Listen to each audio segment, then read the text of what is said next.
এখন আমার তো ভিসার মেয়াদ শেষ, মনটা বলছে আগামী রমজান হয়তো আপনাদের সাথে আর দেখা নাও হতে পারে। আজ আল্লামা লুৎফুর রহমান রাহমাতুল্লাহের প্রথম মৃত্যুবার্ষিকী। আজ ৩রা মার্চ আন্তর্জাতিক খ্যাতিসম্পন্ন মুফাসসিরে কোরআন বিশিষ্ট ইসলামী চিন্তাবিদ আল্লামা লুৎফুর রহমান রাহমাতুল্লাহের প্রথম মৃত্যুবার্ষিকী। গত বছরের ৩রা মার্চ রবিবার এই কিংবদন্তি স্কলার কোটি বাঙালিকে কাঁদিয়ে মহান রবের শাহী দরবারে পাড়ি জমান।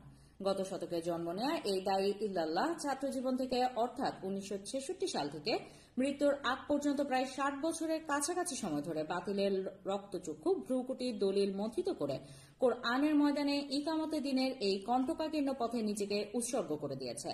শিক্ষা জীবনে মাওলানা বেশ কয়েকবার উপমহাদেশে ইসলামী আন্দোলনের ফাউন্ডার আল্লামা মওদুদী রহমাতুল্লাহের সাহচর্য এবং বিভিন্ন প্রোগ্রামে আল্লামা মওদুদী রহমাতুল্লাহের সরাসরি খিদমত করার সুযোগ পেয়েছেন। স্বাধীনতা পূর্ব মুক্তিযোদ্ধাদের জুলুম নির্যাতনের শিকার হয়ে আল্লামা নিজ এলাকা ছেড়ে শ্বশুরালয়ে ফরিদগঞ্জে আশ্রয় নেন। হানাদার বাহিনী খবর পেয়ে সেখানে পৌঁছে গেলে মাওলানার শ্বশুরবাড়ির লোকজন নৌকায় করে চাঁদপুর, সেখান থেকে পরবর্তীতে মাওলানাকে ঢাকা পাঠিয়ে দেয়। ঢাকায় এসে সাংগঠনিকভাবে সিদ্ধান্ত হয় তাবলিগে যোগ দিবেন। পরে শহীদ মাওলানা মতিউর রহমান নিজামী রহমাতুল্লাহ সহ কাকরাইল মসজিদে থাকতে শুরু করেন। সেখানেও সকলের চোখে সন্দেহ তৈরি হলে ওনারা কয়েকজন মিলে ঢাকার বাইরে অন্যত্র চলে যাওয়ার সিদ্ধান্ত নেন।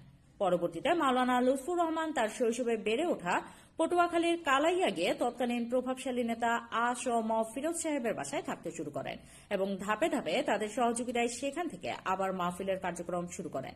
এভাবেই মাওলানা স্বাধীনতা উত্তর ঢাকায় চলে আসেন। শত বাধা বিপত্তি পেরিয়ে বাংলাদেশ জামায়াতে ইসলামীর সাথে আবারও সরাসরি কাজ শুরু করেন। সুদবিহীন ব্যাংক অর্থাৎ ইসলামী ব্যাংক প্রতিষ্ঠাকালীন মাওলানার অসামান্য অবদানের পাশাপাশি বিভিন্ন সামাজিক কাজে মাওলানা নিজেকে পরিপূর্ণভাবে নিয়োজিত করতে পেরেছেন। কিংবদন্তি মুফাসসিরে কোরআন শহীদ আল্লামা দেলোয়ার হোসেন সাইদী রহমাতুল্লাহ সহ একই সাথে ৭০-এর দশক থেকে মাওলানা দেশে বিদেশে কোরআনের বাণী ফেরি করে বেরিয়েছেন। ৮০-র দশকে হারাম শরীফের সম্মানিত খতিব সাহেবের আমন্ত্রণে মাওলানা একটি টিম সহ সৌদি আরবের রয়্যাল গেস্ট হিসেবে সেখানে গমন করেন এবং কাবার ভিতরে প্রবেশের সুযোগ লাভ করেন। সাংগঠনিক সিদ্ধান্তে মাওলানা কক্সবাজারে টেকনাফে অবস্থিত তৎকালীন রঙ্গিখালী আলিয়া মাদ্রাসার অধ্যক্ষ হিসেবে দায়িত্ব পালন করেন। পরবর্তীতে ১৯৯১ এবং ১৯৯৬ সালে জাতীয় সংসদ নির্বাচনে অংশগ্রহণ করে নিকটতম প্রতিদ্বন্দ্বী হয়ে দ্বিতীয় অবস্থানে ছিলেন। দীর্ঘদিন যাবৎ অ্যারাবিয়ান প্রতিষ্ঠান IIRO এবং হায়াতুল ইগাসা এর কান্ট্রি ডিরেক্টর হিসেবে কর্মরত ছিলেন। মিরপুর সমাজকল্যাণ মসজিদের খতিব হিসেবেও দীর্ঘদিন দায়িত্বরত ছিলেন। সবশেষে বাংলাদেশ মাজলিসুল মুফাসসিরিনের সভাপতি হিসেবে দায়িত্বরত অবস্থায় মৃত্যুবরণ করেন। অত্যন্ত স্বচ্ছ এবং সাদামাটা জীবনের অধিকারী মাওলানা গবেষক এবং দার্শনিক হিসেবে খ্যাত ছিলেন। জীবনের ২/৩ সময় ধরে দায়ী ইল্লাল্লাহর কাজে দেশ বিদেশে নিজেকে নিয়োজিত রাখা সত্ত্বেও নির্লোভী স্কলার নিজের জন্য একটি ঘর পর্যন্ত করেননি।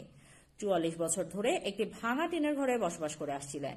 দূর দূরান্ত থেকে মানুষ সাক্ষাৎ করতে এসে মাওলানার ঘর দেখে অবাক হয়ে যেতেন। মাহফিল থেকে প্রাপ্ত সম্মানী বিভিন্ন মসজিদ মাদ্রাসায় দান করে দিতেন, নিজে শুধু চলার খরচটাই রাখতেন।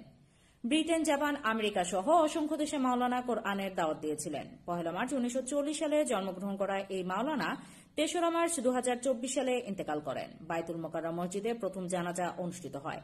৪ মার্চ নিজ এলাকায় মাওলানাকে দাফন করা হয়। মাওলানা স্ত্রী, ৫ মেয়ে, ২ ছেলে, নাতি নাতনি সহ অসংখ্য গুণগ্রাহী রেখে গেছেন। মাওলানা লুৎফুর রহমান সাহেবের আলোচনাগুলোর মাধ্যমে ইসলামী আন্দোলনের জন্য যে রসদ রেখে গেছেন, মহান আল্লাহ পাক কিয়ামত পর্যন্ত ইকামতে দিনের ভাইদের অনুপ্রেরণা হিসেবে সেগুলোকে কবুল করুন। আল্লাহ পাক মাওলানাকে জান্নাতের মেহমান হিসেবে কবুল করুন। কত? ১৬০, ৪৪ দিন অতিক্রান্ত হওয়ার পরে ফানাফাক্ত ফিকা মির রূহি, তোমার এই তুলতুলে নরম মায়ের পেটের শরীরটার মধ্যে আমি আল্লাহর রূহ পাঠিয়ে দিয়েছি। সব রূহ কিন্তু আল্লাহ একবারে সৃষ্টি করেছে, একবারে একদিনে, অন টাইম। কিভাবে? কোন